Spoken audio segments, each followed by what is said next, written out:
équipé sauvage. Mathieu Noël. L'heure est venue d'écouter notre deuxième journaliste en compétition aujourd'hui, un dur à cuire. Clairement, un des journalistes les plus durs au mal du championnat. En effet, ici, Mathieu Charrier a enduré le pire. Confronté au pic, parfois borderline, de certains confrères et consoeurs, ne reculant devant rien pour humilier l'autre.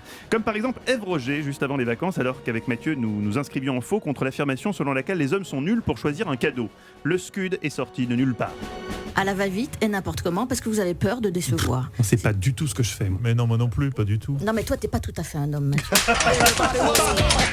Parfois ça va vraiment loin. Mathieu, est-ce votre capacité de résilience naturelle ou bien cette psychanalyse que vous avez entamée? Toujours est-il que vous êtes là ce soir. Ouais. Et rien que pour ça, je vous dis chapeau. Vous êtes solide, peut-être même plus que Netflix. Oh là, j'irai peut-être pas jusque-là. Mais effectivement, non, il y a quelque chose qui est assez marquant qui s'est passé dans la nuit de dimanche à lundi. On présentait Netflix comme le grand favori de la cérémonie des Golden Globes. Vous savez, les Golden Globes, en gros, c'est la rampe de lancement pour les Oscars aux États-Unis. Donc si vous remportez un Golden Globes, vous êtes bien parti pour avoir l'Oscar derrière. Et donc on disait Netflix va tout rafler, ils sont nommés 34 fois. The Irishman, le film de Scorsese, va tout... Comment, Eva, vous connaissez cette série? J'ai un rhume là aujourd'hui. Comment elle s'appelle cette série? Je peux pas parler anglais. Très bien. va tout remporter. Marriage Story aussi de Noah Baumbach, c'est pareil. Attendez, tout à fait, on arrête l'émission. Marriage Story n'a pas eu de Golden Globe? Rien du tout. Ok, Un je m'en vais. Golden Globe. Je m'en vais. Golden Globe. Un Golden Globe de quoi? De meilleure actrice dans un second rôle féminin, vous n'avez qu'à voir. Donc, Scandale. voilà, on disait, C'est c'est sympa parti. pour l'actrice. Si elle nous écoute. Non, elle le mérite aussi, mais ça aurait dû avoir le Golden Globe général du meilleur C'est film. parti, ils vont tout remporter. Résultat, 2 statuettes sur les 34 qu'ils devaient remporter. Et l'année dernière, il faut savoir qu'ils en avaient eu 5. Donc c'est quand même une énorme déception pour Netflix. Alors, une fois qu'on a dit ça, on se dit pourquoi? Il y a 2 options possibles ou 2 explications possibles. La première, c'est quand même qu'on commence à sentir dans le milieu du cinéma, parmi les votants, le Festival de Cannes avait été un peu la figure de proue de tout ça, mais parmi les votants des Oscars, des Césars, vous savez, l'année dernière, on attendait Roma aux Oscars, mais ils n'avaient pas eu l'Oscar suprême, Roma non plus.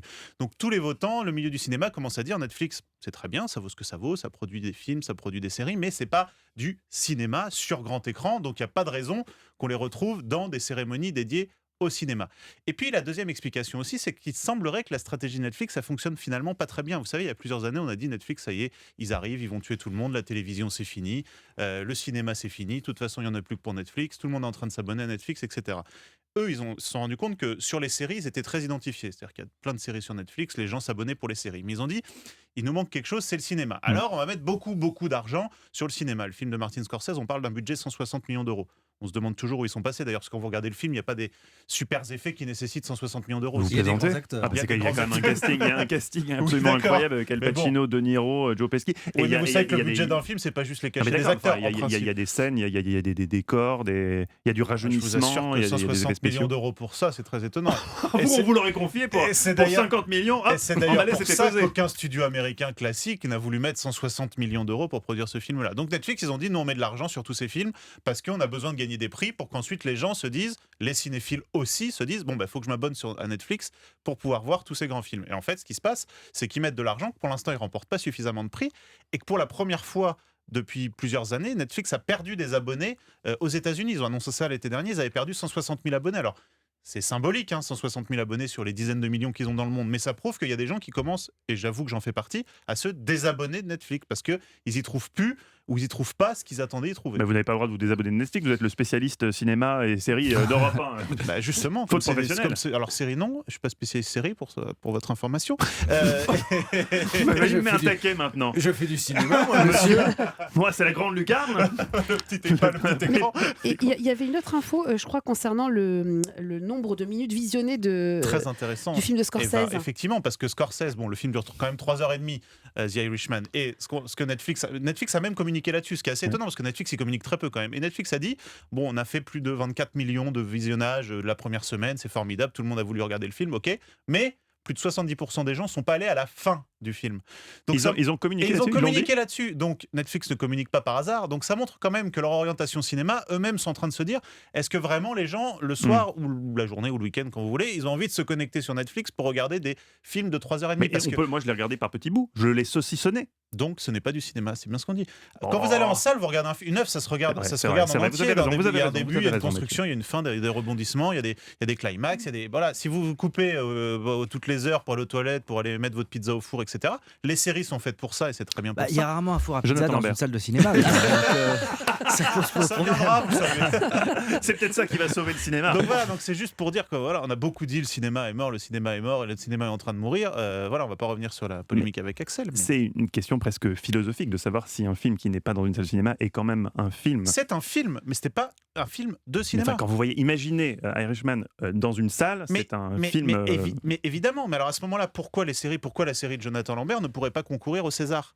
Si vous considérez que les films produits par Netflix Parce que c'est une série. peuvent concourir, pourquoi un téléfilm ne pourrait pas concourir au César? C'est-à-dire qu'à un moment, c'est un support de diffusion. Si vous récompensez des films diffusés sur grand écran, il n'y a pas de raison que les films Netflix, et moi je suis d'accord avec vous, Marriage Story est un très très bon film. Oui. Irishman est un peu loin. Est-ce qu'un livre qui n'est édité que sur Kindle peut avoir le concours? Voilà. Aujourd'hui non. Aujourd'hui il doit être sorti, il doit être édité, il doit être sorti sur papier. Mais Donc, c'est quoi votre avis sur la question de... Non, moi j'adore. Alors moi j'ai un Netflix. côté un peu vieille dame. J'adore aller au cinéma seul les séances du matin parce que il y a peu de gens ou d'autres vieilles dames comme moi, mais des vrais. Je choisis seul voilà. Il y a personne pour m'emmerder, pour me dire c'est moyen, on se casse ou on choisit tel film ou tel film. Donc c'est vrai que je trouve que ça fait partie effectivement du kiff, c'est de choisir, d'aller dans une salle, éventuellement prendre son popcorn, de s'endormir, de se réveiller, de rester la séance suivante. Non, mais c'est vrai, vrai. d'être bloqué dans la salle. Je trouve qu'il y a un truc hyper jouissif d'aller au cinéma. Donc je pense que les deux peuvent cohabiter, mais je comprends tout à fait cette question de se dire est-ce qu'un film qui qui n'est diffusé que sur Netflix peut concourir dans des grands festivals de cinéma. Le cinéma, il y a un côté un peu sacré comme ça. Mais c'est vrai que de même, j'adore lire.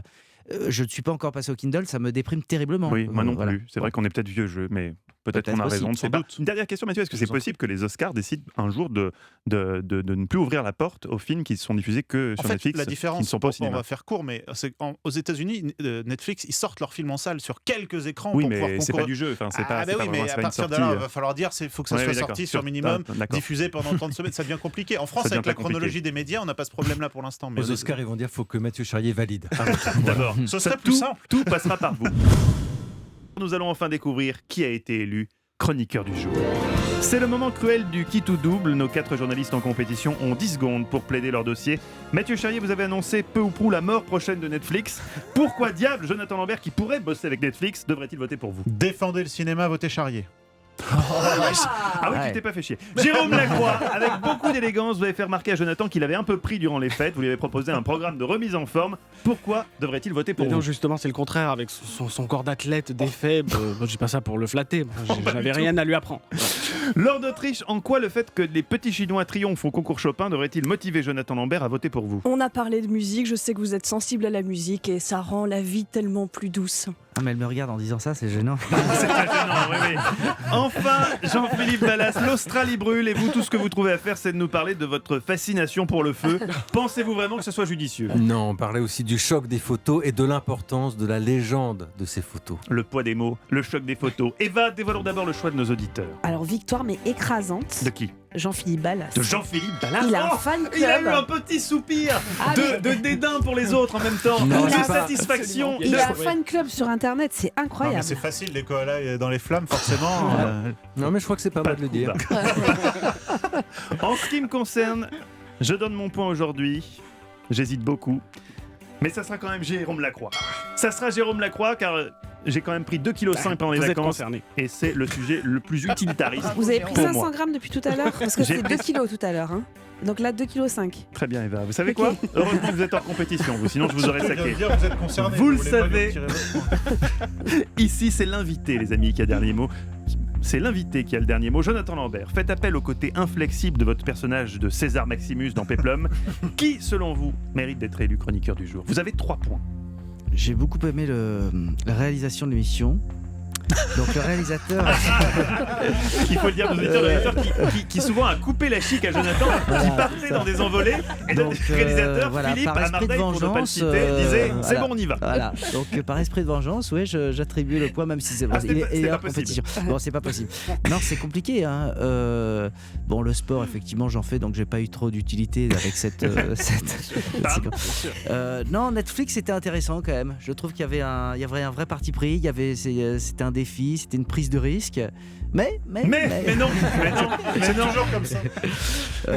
Non, oui, la musique, forcément, mais la musique, est-ce que c'était pas trop évident en me recevant, moi, en m'accueillant Jean-Philippe, oui, bien, le feu, tout flamme. Et voilà, est-ce que aussi là, il n'y a pas un discours crypto amoureux à mon encontre J'ai trouvé ça un peu finalement trop grossier.